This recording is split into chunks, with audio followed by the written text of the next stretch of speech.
Assalamualaikum warahmatullahi wabarakatuh. Pertama-tama saya ingin mengucapkan terima kasih kepada dosen mata kuliah pemrograman web 1, yaitu Bapak Gita Sastria STMIT. Sebelumnya izin perkenalkan, nama saya Rizky Maulana Rahman dari jurusan D3 Manajemen Informatika dengan NIM 250301053004. Di sini saya ingin mempresentasikan menganalisis navigasi dan layout website. Latar belakang website adalah media utama informasi digital yang dengan kualitas pengalaman penggunanya ditentukan oleh navigasi dan layout. Navigasi dan layout merupakan dua elemen penting yang menentukan kualitas pengalaman pengguna, karena navigasi yang baik memungkinkan pengguna untuk menemukan informasi yang dibutuhkan secara efisien. Sementara layout yang terstruktur memastikan informasi tersajikan secara visual yang menarik dan mudah dipahami oleh pengguna. Rumusan masalah. Yang pertama, berdasarkan latar belakang yang telah diuraikan sebelumnya, laporan ini adalah bagaimana klasifikasi 20 website berdasarkan jenis navigasinya. Yang kedua, bagaimana analisis prinsip layout. Dan yang ketiga, model layout apakah yang akan diterapkan pada website yang sudah saya pilih sebelumnya.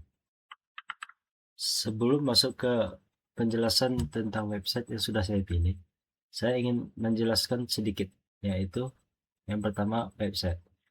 Website adalah kumpulan halaman web yang saling terhubung dan dapat diakses melalui jaringan internet menggunakan peramban atau yang biasa disebut dengan browser. Menurut US Bizarre, website adalah keseluruhan halaman-halaman web yang terdapat dalam sebuah domain yang mengandung informasi. Sebuah website biasanya dibangun atas banyak halaman web yang digunakan antara satu dengan lainnya melalui sistem hyperlink. Yang kedua, ada navigasi. Navigasi merupakan sistem yang memungkinkan pengguna untuk berpindah dari satu halaman ke halaman lainnya dalam sebuah website. Menurut Garrett, navigasi yang baik navigasi yang efektif harus mampu menjawab 3 pertanyaan mendasar, yaitu di mana sekarang, sudah pernah kemana saya, dan kemana saya akan bisa pergi setelah ini. Navigasi yang baik memberikan orientasi kepada pengguna sehingga mereka tidak merasa tersesat dan menjelajahi konten website.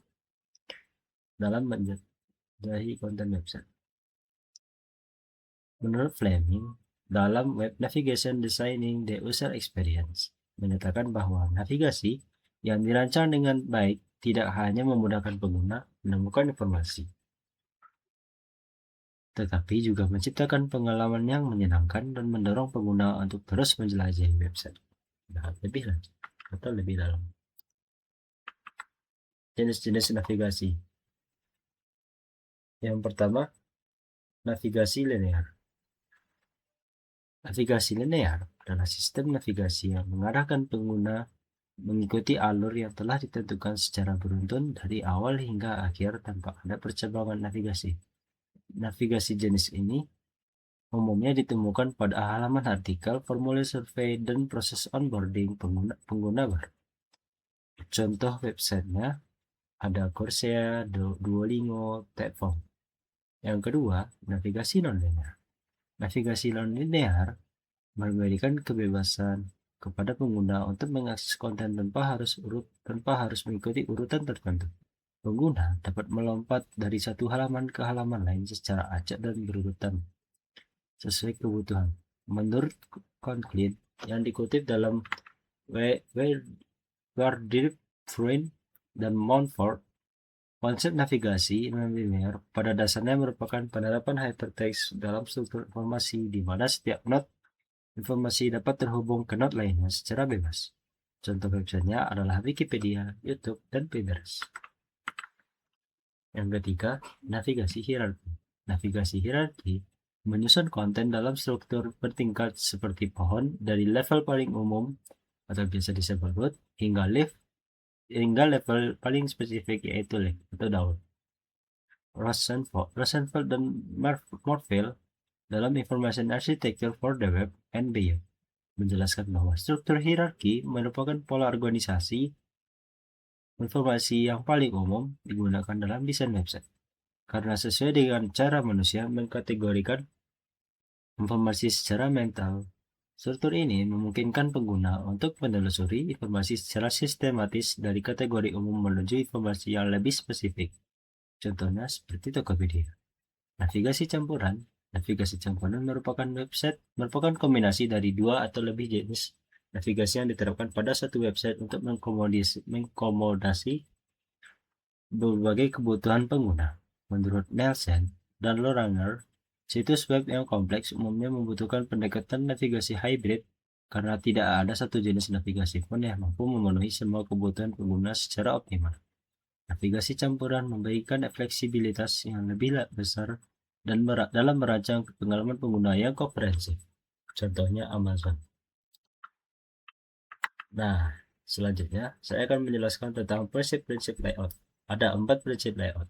Yang pertama, sequence atau urutan mengacu pada urutan visual yang memandu mata pengguna melalui elemen-elemen dalam sebuah layout. Menurut Baird and Geertz, sequence yang baik menciptakan alur visual yang natural dan intuitif, sehingga pengguna dapat memproses informasi tanpa hambatan. Sequence dapat diciptakan melalui pengaturan ukuran, warna, kontras, dan posisi elemen. Yang kedua ada emphasis. Untuk penekanan adalah prinsip yang digunakan untuk menonjolkan elemen-elemen penting dalam sebuah layout. Menurut Lidwell menyatakan bahwa emphasis dapat dicapai melalui kontras warna, ukuran font yang berbeda, penggunaan white space, atau penempatan strategis elemen di area focal point halaman. Tanpa emphasis yang tepat, semua elemen akan tampak sama pentingnya sehingga pengguna kesulitan menentukan prioritas informasi. Yang ketiga ada balance atau keseimbangan. Mengacu pada distribusi visual elemen-elemen dalam sebuah layout. Menurut Shaughnessy, dalam The Fundamental of the Interactive Design, terdapat dua jenis keseimbangan, yaitu yang pertama simetris atau formal yang menciptakan kesan stabil dan profesional. Lalu ada asimetris, informal yang lebih dinamis dan menarik. Keseimbangan yang baik mencegah layout terasa berat di satu sisi dan menciptakan harmoni visual secara keseluruhan. Yang keempat ada unity atau kesatuan. Adalah prinsip yang memastikan semua elemen dalam sebuah layout bekerja sama secara kohesif untuk menciptakan kesan yang terintegrasi. Baird dan Geertz menjelaskan bahwa unity dapat dicapai melalui konsistensi penggunaan tipografi, palet warna, spacing, dan gaya visual yang seragam di seluruh halaman. Unity yang kuat menciptakan identitas visual yang kuat dan pengalaman pengguna yang konsisten. Analisis subjek utama. Nah, jadi saya di sini memilih Amazon karena merupakan platform e-commerce terbesar dan paling berpengaruh di dunia. Dengan desain yang telah teruji dan dioptimalkan melalui jutaan eksperimen.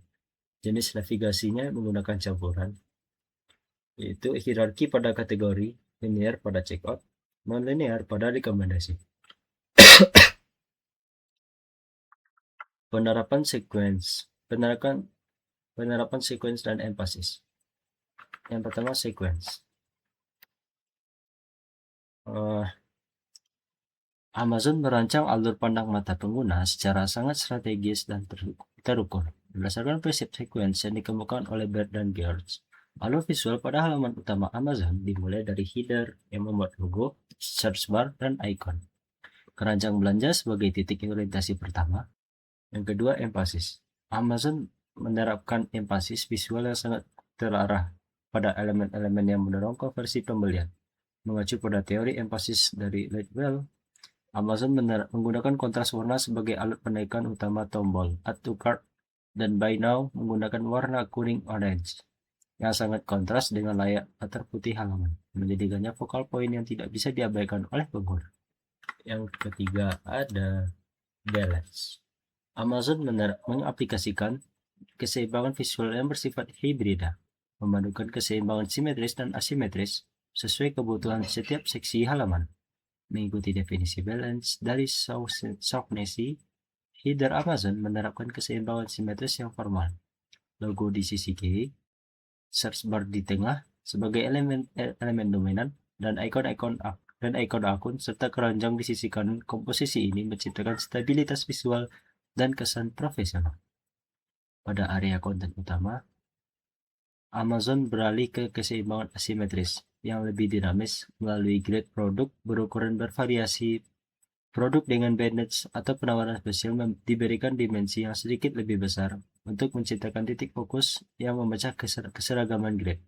Secara keseluruhan, layout Amazon menggunakan grid sistem 12 kolom yang konsisten, sehingga meskipun kontennya sangat padat, distribusi visual tetap terasa seimbang dan tidak ada area yang terkesan terlalu berat dibanding area lainnya. Yang keempat ada Unity. Amazon berhasil menciptakan Unity visual yang kuat meskipun halaman webnya memuat ribuan elemen yang berbeda. Mengacu pada prinsip Unity dari Brad and Geertz, konsistensi diterapkan melalui konsisten desain yang ketat. Palet warna utama terdiri dari putih sebagai latar, abu-abu dan untuk elemen sekunder, biru untuk link dan elemen interaktif, serta orange sebagai aksen dan call to action. Lalu ada mode layout. Mode layout utama, Amazon menggunakan left index. Berdasarkan analisis saya terhadap struktur halaman Amazon, khususnya pada halaman kategori produk dan hasil pencarian, model layout yang paling dominan adalah left index. Model ini ditandai dengan kehadiran panel navigasi di sisi kiri halaman yang berfungsi sebagai mode index atau panduan navigasi, sementara konten utama menempati area yang lebih luas di sisi kanan. Pada halaman kategori dan pencarian Amazon sidebar, kiri memuat filter navigasi komprehensif meliputi kategori produk, merek, rentang harga, dan rating pelanggan, kondisi produk, dan layanan pengiriman. Sidebar ini berfungsi persis seperti yang didefinisikan Suyanto sebagai left index, sebuah indeks vertikal di sisi kiri yang memandu pengguna menyaring dan menemukan konten yang relevan.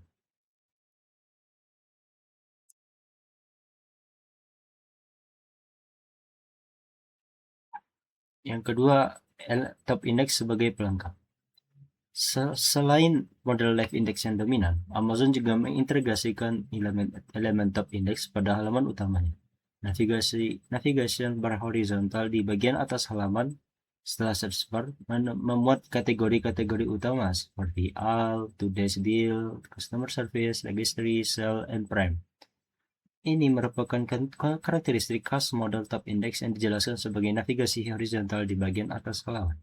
Dengan demikian, Amazon secara teknis menerapkan model layout hibrida yang memadukan left index sebagai model dominan dan pada halaman-halaman fungsional utama, dengan top index sebagai pelengkap pada level navigasi global di seluruh situs.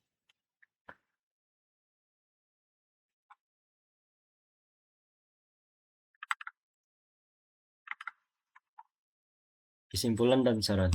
Dapat disimpulkan bahwa navigasi campuran dan model layout hibrida sangat efektif untuk platform skala besar seperti Amazon. Dan saran dari saya adalah pentingnya mengintegrasikan keempat prinsip layout secara bersamaan agar antarmuka fungsional dan estetis. Sekian dari saya. Wassalamualaikum warahmatullahi wabarakatuh. Terima kasih.